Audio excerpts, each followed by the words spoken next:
مسلم league نون کے سربراہ میاں نواز شریف اور وزیر اعظم پاکستان میاں شہباز شریف کی ملاقات ملکی مجموعی صورتحال پر تبادلہ خیال کیا گیا۔ اس موقع پر سینیٹر اسحاق ڈار اور سلمان شہباز بھی موجود تھے۔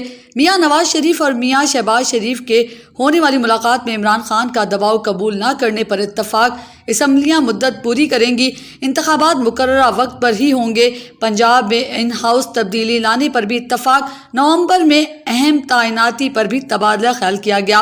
نواز شہباز ملاقات میں طے ہوا کہ اگلا الیکشن اپنے وقت پر ہوگا، اگلا آرمی چیف نواز شریف کے مشورے پر شہباز شریف ہی لگائیں گے۔ صاحبان نیوز کے چیف ایگزیکٹو اور تجزیہ کار اشفاق عباسی نے کہا ہے کہ حکومت نے پیٹرول 8 پیسے سستا کر کے حاتم طائی کی قبر کو لات ماری ہے۔ حاتم طائی کی روح بھی حکومت کی اس فراغ دلی پر حیران و پریشان ہوگی۔ عالمی منڈی میں پیٹرولیم مصنوعات میں 3 بار کمی ہوئی ہے، جبکہ حکومت پیٹرول مصنوعات کی قیمتیں کم کرنے کی بجائے قیمتوں میں اضافہ کرتی چلی آئی ہے۔ مہنگائی، بے روزگاری اور غربت کی وجہ سے اذیت اور کرب میں مبتلا عوام ریلیف کے منتظر ہیں، لیکن حکومت عوام کو کسی صورت ریلیف دینے کو تیار نہیں۔ آئندہ الیکشن میں حکومت کو سیاسی طور پر بہت بڑا نقصان اٹھانا پڑے گا۔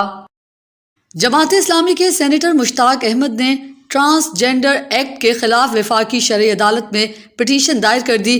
عمران شفیق ایڈوکیٹ کیس کی پیروی کریں گے۔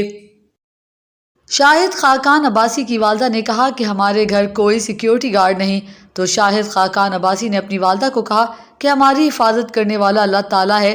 اہلیہ شاہد خاقان عباسی۔ چین کے صوبہ ہنان کی چنگ شا شہر میں واقع ہائی رائز 665 فٹ ٹیلی کام کمپنی کی عمارت میں زبردست آگ بھڑک اٹھی ہے۔ چائنا ٹیلی کام کی یہ بلڈنگ 40 منزلہ چین کی سب سے اونچی عمارت اسکائز کیپر ہے۔ کافی تعداد میں ہلاکتوں کا خدشہ بتایا جا رہا ہے۔ یہ آگ امریکی سازش کے تحت لگائی گئی ہے۔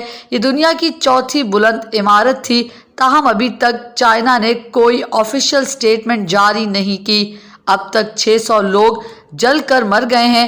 یہ 911 کے بعد دوسرا بڑا واقعہ ہے۔ پی ڈی ایم اے کے سربراہ اور جمعیت علماء اسلام کے امیر مولانا فضل الرحمان کی عمران خان کو وارننگ۔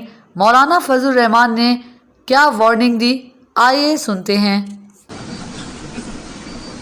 ڈنڈا تیل میں رکھا ہوا ہے، تم آ کے دکھاؤ ذرا وہاں پر۔ یہ جمعیت کے جوان ہیں جو ہر حالت میں اسلام آباد پہنچ سکتے ہیں۔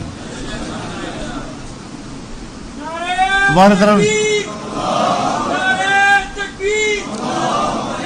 پھر کہتا ہے میں حکومت کو مزید ٹائم نہیں دے سکتا۔ اللہ تعالیٰ ٹائم چاہ ہوتا ہے جس ٹائم ہوتا ہے۔ حکومت پنجاب نے مس شازیہ سرور کیسرانی کو ڈسٹرکٹ پولیس آفیسر لیا تعینات کر دیا ہے۔ شازیہ سرور کا تعلق تونسا سے ہے، لیکن ان کا خاندان کافی عرصہ قبل لاہور منتقل ہو چکا ہے۔ یہ غلام سرور کیسرانی کی بیٹی ہیں۔ شازیہ سرور کو پنجاب سمیت پاکستان بھر میں پہلی بلوچ خاتون DPO SSP ہونے کا منفرد اعزاز حاصل ہوا ہے۔